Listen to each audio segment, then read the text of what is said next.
bienvenue et merci d'être avec nous dans cette émission de Reçu 5 sur 5. À mes côtés, Sébastien Lugubardo. Sébastien, bonjour. Bonjour Bruno, bonjour à tous. On va évoquer, si vous le voulez bien, le Quintet Plus qui aura lieu ce mercredi sur l'hippodrome du Lion d'Angers. C'est une épreuve pour des stayers et c'est un lot de qualité qui nous est proposé, 3000 mètres à couvrir. On va tout de suite découvrir votre pronostic.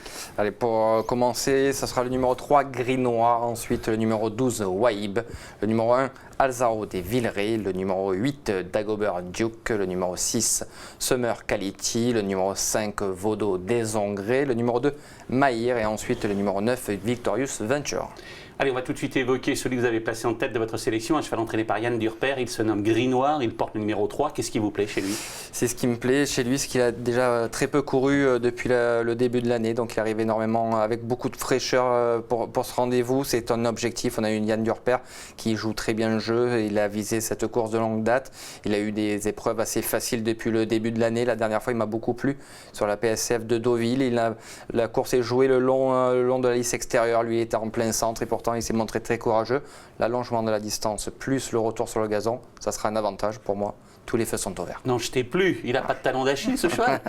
Il en a, mais comme tous les chevaux, mais dans ce lot, je pense que c'est vraiment une base. Il vous plaît. En tout cas, vous lui opposez le numéro 12, Waïb. Qu'est-ce qu'on peut dire de ce concurrent? Est-ce qu'il a les capacités pour battre justement Gris Noir? Oui, je pense qu'il a largement les capacités. Il a montré déjà qu'il avait le niveau d'un tel lot, le niveau des qualités, au niveau des quintés plus. Il a déjà fait l'arrivée. La distance, ça ne va pas être un souci. La dernière fois, il a été très malheureux, donc c'est pour ça que je lui accorde un large crédit. Et ces chevaux-là, il ne faut surtout pas les condamner.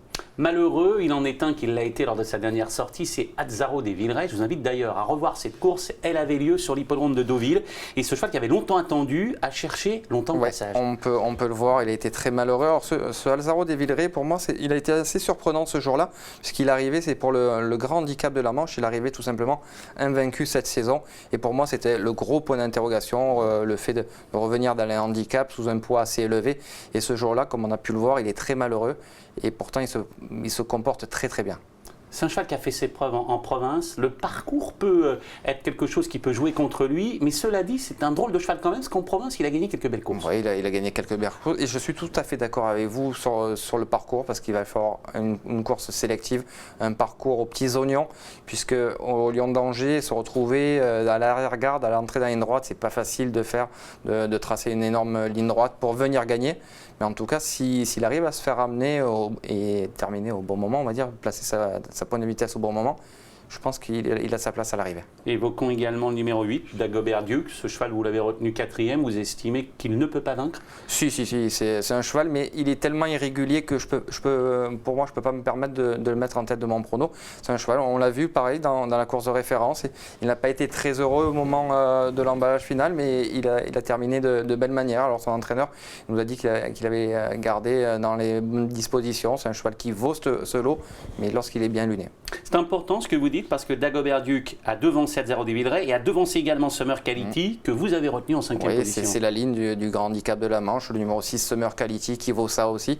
La dernière fois, je pense qu'elle a peut-être été prise de vitesse, mais je pensais qu'elle avait vraiment craqué. Elle s'est montrée très courageuse pour venir accrocher cette 3e place.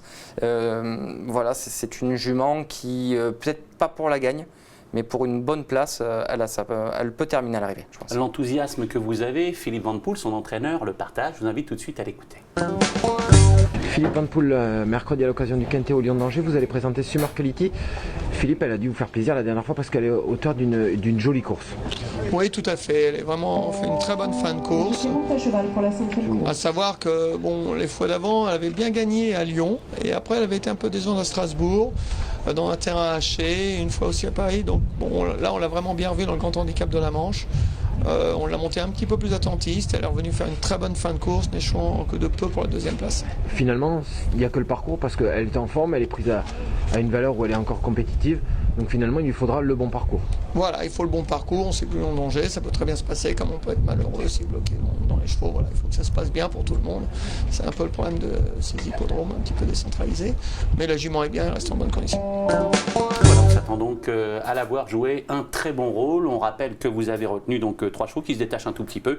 Gris Noir le numéro 3, Wai Bleu 12 et Azzaro Devil Reine numéro 1. Et puis derrière, quelques chevaux intéressants.